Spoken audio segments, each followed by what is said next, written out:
Well, let's bring in security expert Seyi Adetayo to look at all of these developments in Benue State. Good to have you join us. Yeah, good afternoon, and good afternoon, viewers.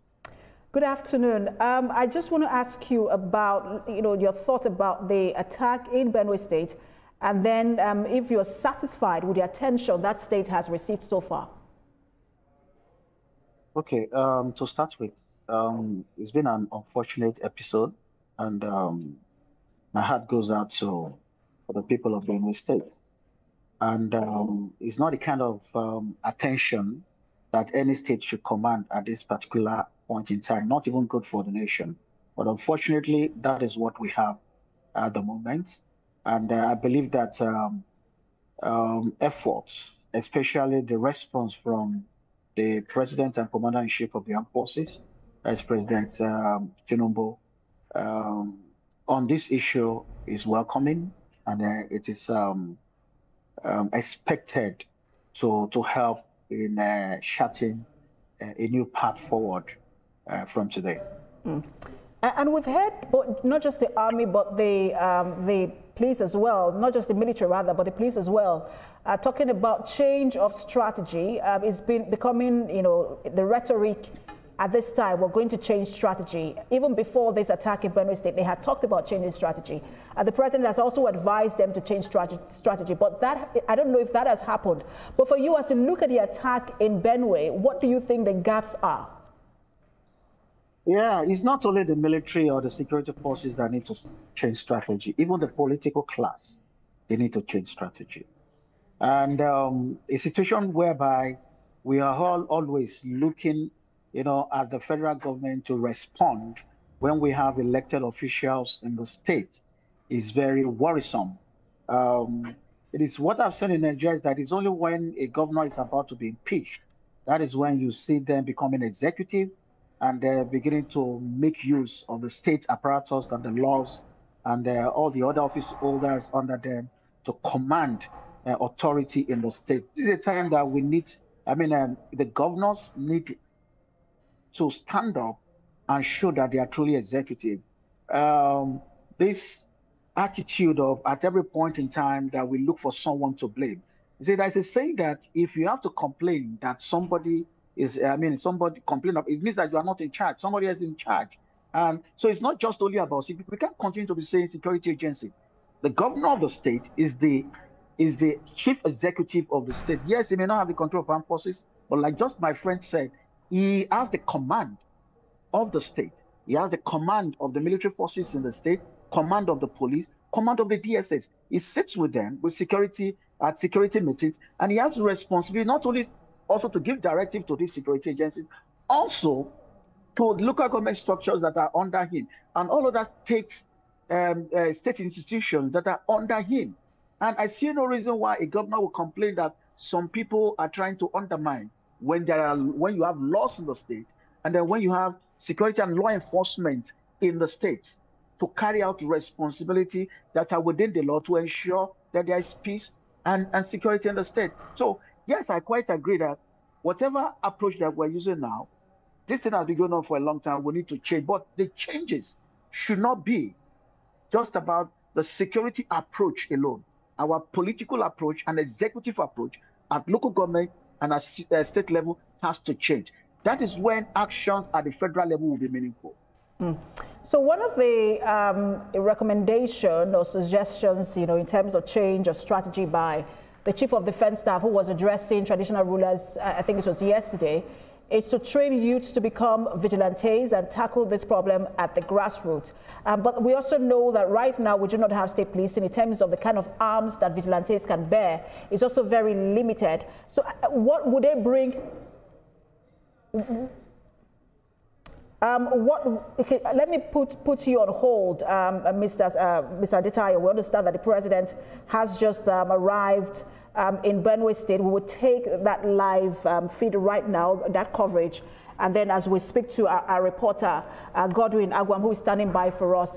Godwin, we understand that the president is now in Benue State. What more can he tell us at the moment? All right, Precious, good afternoon to you. Yes, we're live gathered now that the president just arrived at the Air Force base here in Makurdi, and any moment from now he'll be heading to this place. Here we are now is the government house, and behind me here is the conference hall where the town hall meeting will be holding. So any moment from now, the president is expected to be here. And we also gathered that 6 governors are already in Makurdi. The governor of Ondo State, the governor of Kwara State, the governor of Nasarawa State, the governor of Taraba State, and of course the governor of Kogi State. All these governors are here, right here, live. And of course, with some of their commissioners of police, especially that of Nasarawa, I can confirm to you that the commissioner of police of Nasarawa State is here. And the essence of this is for them to be able to discuss and see how they can improve the border security, the security around the border towns. You would agree with me that Nasarawa has a lot of border towns with Benue State, like where the Yelwata, the community where the last crisis happened, shares border with Nasarawa State. That is Guma local government. That's the closest local government to Nasarawa State. And of course, Doma is another local government that is sharing border with Nasarawa State. So there is need for some of these security experts, security operatives to come together as the president is here now to share ideas so that they can provide a lasting solution to this crisis. Precious. Do we know do you have any idea of the itinerary of the president? Will he be going to Yelwata? What are some of the activities he will participate in, or some of the things he will do while he's in Benue State? Well, for now, there is no clear itinerary as regards where the president will be going to. But just like I said earlier, we understand that he has to be here for us to discuss with the people. Perhaps he might decide to go there, but that's left for him to make if he wants to go there. And you recall yesterday that the chief of defense staff has been in town since on Monday, and he held a meeting with some of the traditional rulers yesterday. They are thinking of seeing how they can train some youths as vigilantes to ensure that the peaceful security in most of these affected local governments in the state here. You will recall that the crisis here in Benue State started in 2000, of course before then it has started, but it got heightened in 2017, specifically around November when the anti-open grazing law was passed on the 1st of November 2017. And the next thing we witnessed was in January, the 1st of January 2018, where there was an attack on some communities where about 72 persons were buried in a mass grave. So since that time, Benue State have been having this recurring crisis as a result of, according to the then Governor Samuel Otom, as a result of the anti-open grazing law. So with the coming of the president now, the Benue State people are keeping hope alive that respite will come, and then of course a lasting solution will be preferred to bring this crisis to an appropriate end. Precious. You mentioned the meeting of the CDS with traditional rulers. How did the people receive the recommendation of training youths as vigilantes? Yes, it's glaring that the traditional rulers are in tune with what the chief of defense staff is preferring. Of course, I can even confirm to you that most of those traditional rulers are already here, seated inside this hall here behind me, waiting for the arrival of the president. That shows that whatever the measures that have been taken by the security agencies, and of course that Mr. President will be taking today, they are ready to comply and ensure that they follow it to the latter to ensure that peace finally returns to Benue State. Precious. All right, Godwin, we know that any moment now the president will arrive. The Benue State Government House is already landed at the airport. We'll bring you updates on that, and we'll get back to you, Godwin, for updates on that as well. But I just wanted to take the final question to my guest, security expert Seyi Adetayo, on that meeting with traditional rulers about vigilante groups using youths as members of vigilante to tackle these issues at the grassroots. What's your thought on that? I think it's the right step in the right direction. We've seen this work in several states. We've seen the civilian JTF in Borno State.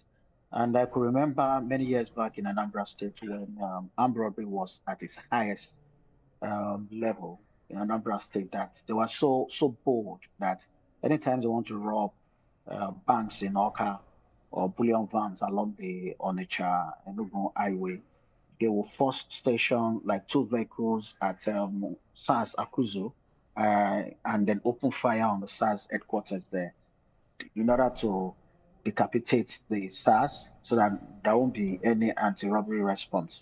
from the Nigerian police until, the people rose and decide to, revive the vigilante structure within the various town unions. And they provided money, they bought weapons, and they bought vehicles. And at some point, the state government saw the need for them to actually formalize it, so as for it to be properly well structured. And the state government provided vehicles, and they brought them under the control and command and control of the Nigerian police. They were properly documented. The weapons were also documented. They were trained, and they continued to get delivered. And that was how this robbery, was brought down in Anambra State. And we've seen Amotekun in the southwest. And like, what we've been saying, that whatever intervention that we want to do now, the intervention should not be limited to the states concerned. It must also be in all the adjoining states.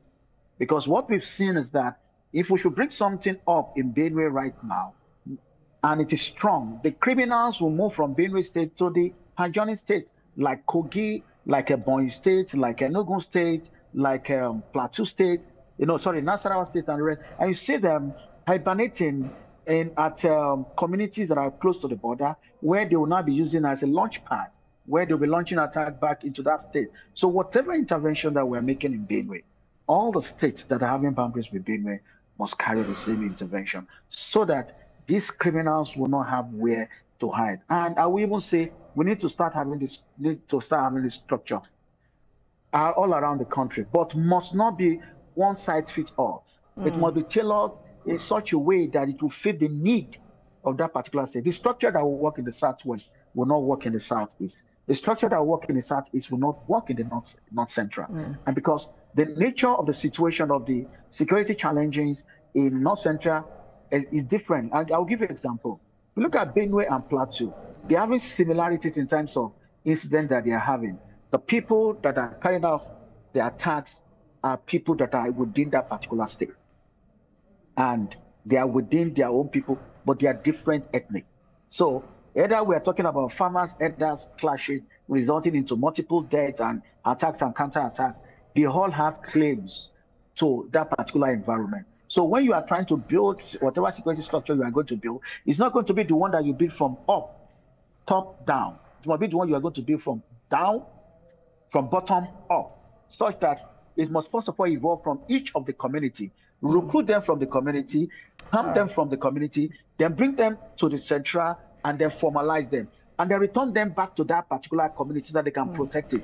Well, we see that the governors of the north central states, also about 6 of them are there, and so I'm sure that's one of the things that we'll be discussing with the president, a holistic approach to tackling this crisis. Thank you so much for your time and your brilliant analysis, security expert Seyi Adetayo.